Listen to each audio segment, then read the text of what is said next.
Hello guys, കുറേ ദിവസമായില്ലേ ഒരു chocolate cake കണ്ടിട്ട്. എനിക്ക് കുറച്ച് ദിവസത്തിന് ശേഷം കിട്ടുന്നതാണ് കേട്ടോ ഒരു ചോക്ലേറ്റ് കേക്കിൻ്റെ ഓർഡർ. ഈ ഓർഡർ വന്നപ്പോഴേ തന്നെ അവർ ആദ്യമേ പറഞ്ഞിരുന്നു ക്രീം വളരെ കുറച്ച് മതി, കാരണം അവിടെയുള്ളവർക്കൊക്കെ ക്രീം അത്ര ഇഷ്ടമല്ല, അതുകൊണ്ട് ക്രീം വളരെ കുറച്ച് മതി എന്ന് പറയുന്നുണ്ട്. അതുകൊണ്ട് ഞാൻ ക്രീം വളരെ കുറച്ച് ചേർത്തിട്ടുള്ളൂ. അതുകൊണ്ട് ഗനാഷ് കുറച്ച് കൂടുതലൊക്കെ ചേർത്തിട്ടുണ്ട്, കാരണം ഗനാഷൊക്കെ കുറച്ച് നന്നായിട്ട് ചേർത്തില്ലെങ്കിൽ ആ കേക്കിന് വലിയ ടേസ്റ്റ് വരത്തില്ല.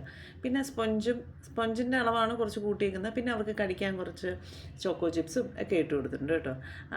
ഈ ചോക്ലേറ്റ് കേക്കിൻ്റെ കാര്യം പറയുകയാണെങ്കിൽ ചോക്ലേറ്റ് കേക്കിൻ്റെ സ്പോഞ്ചുണ്ടല്ലോ, എന്നെ പണ്ട് വല്ലാണ്ടിട്ട് കുഴപ്പിച്ചിട്ടുള്ളൊരു സ്പോഞ്ചാണ്. ആദ്യമൊക്കെ ഉണ്ടാക്കുമ്പോഴൊന്നും ഈ സ്പോഞ്ച് ശരിയാവില്ല എന്ന് വെച്ചാൽ കേക്ക് നല്ല ടേസ്റ്റാണ്, പക്ഷേ ആ ടെക്സ്ചർ, ആ സ്പോഞ്ചിനെസ് അതുപോലെ വരാൻ ഒരു വകുപ്പുമില്ലായിരുന്നു.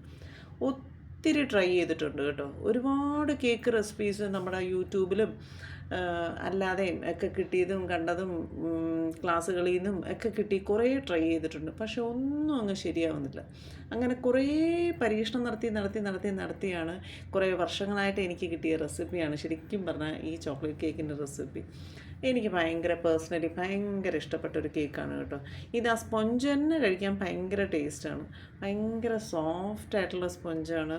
അതുപോലെ കറക്റ്റ് ചോക്ലേറ്റിൻ്റെ അളവ് കറക്റ്റാണ്, സ്വീറ്റ്നെസ് കറക്റ്റാണ്. ഇതിങ്ങനെ തന്നെ ഒരു ക്രീമും ഇല്ലാതെ ഇത് തന്നെ മേളിലൊരു കുറച്ച് ഗനാഷ് ഒഴിച്ച് കഴിക്കാൻ തന്നെ ഈ ചോക്ലേറ്റ് കേക്കിൻ്റെ സ്പോഞ്ച് ഭയങ്കര ടേസ്റ്റിയാണ് കേട്ടോ.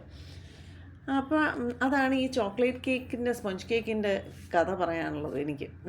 പിന്നെ ഈ കേക്കിൻ്റെ കാര്യം പറയാനാണെങ്കിൽ ഇത് നോർമലി എൻ്റെ അടുത്ത് ഇഷ്ടത്തിനനുസരിച്ച് ചെയ്യാൻ പറഞ്ഞൊരു കേക്കാണ് കേട്ടോ. ഇതിനകത്ത് കസ്റ്റമർ സ്പെഷ്യലായിട്ടൊരു ഡിസൈനൊന്നും പറഞ്ഞിട്ടില്ല, അതുകൊണ്ട് എൻ്റെ ക്രിയേറ്റിവിറ്റിയാണ് ഇതിനകത്ത് മൊത്തം. അപ്പോൾ ഫൈനൽ ലുക്ക് അടുത്ത വീഡിയോയിൽ.